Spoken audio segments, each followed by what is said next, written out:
Alhamdulillah, alhamdulillah nahmaduhu wa nasta'inuhu wa nastaghfiruh wa na'udhu billahi min shururi anfusina wa min sayyiati a'malina man yahdihillahu fala mudilla lah wa man yudlil fala hadiya lah wa ashhadu an la ilaha illa Allah wahdahu la sharika lah wa ashhadu anna Muhammadan abduhu wa rasuluh wa ba'd.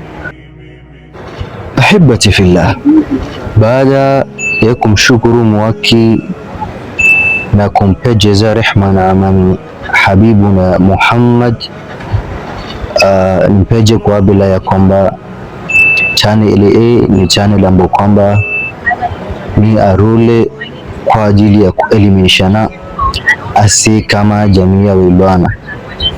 Alhamdulillah, jamii kadha wa kadha zile ambazo kwamba zitumarsize asi tukona mashekhe wao wachomole waadi kabila yao, lakini asi dara ihisi da kwamba eti tusakona mashekhe, lakini ni kwa kuwa Kilwana ni kiomululu kwa boduga na dakuna mudo ana haja kujitoma kabisa, na dakuna mudo ana haja alima Kilwana elezeza daga yale ambao kwamba wapejikane kuhegela kwa maustadhi wetu katika jamii tumanya kafai. Kuna daga isamanya hata Kiswahili nguzi yo tabu kwao.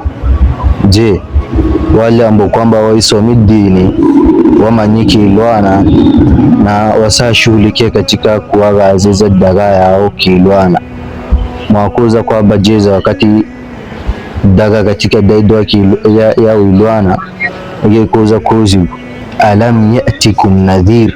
Je, dayewi zile anye daga ambo kwamba wakuwapa onyo umudu da amanyi Kiswahili. Je, amanyi ni Kilwana jakuza kwa baje kona uzizo da kwizi mudu wo kukupa onyo ja kwa baje.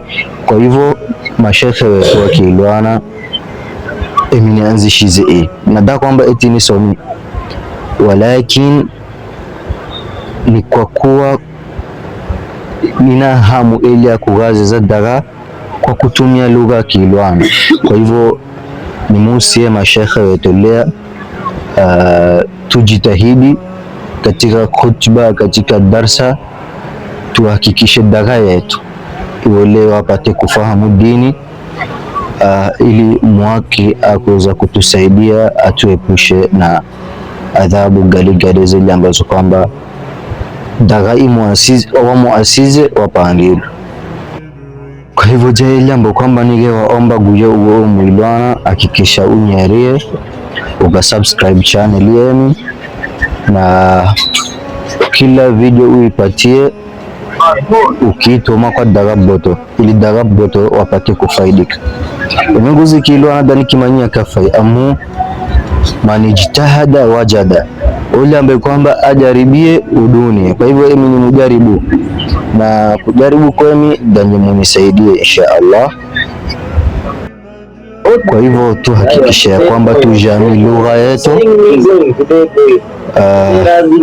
lugha yetu ni lugha yetu yekulia kosa basi tumanya ya kwamba yekuza kulowalika. Kwa hivyo tujitahidini insha Allah, Allah tusaidie zaidi hapo insha Allah.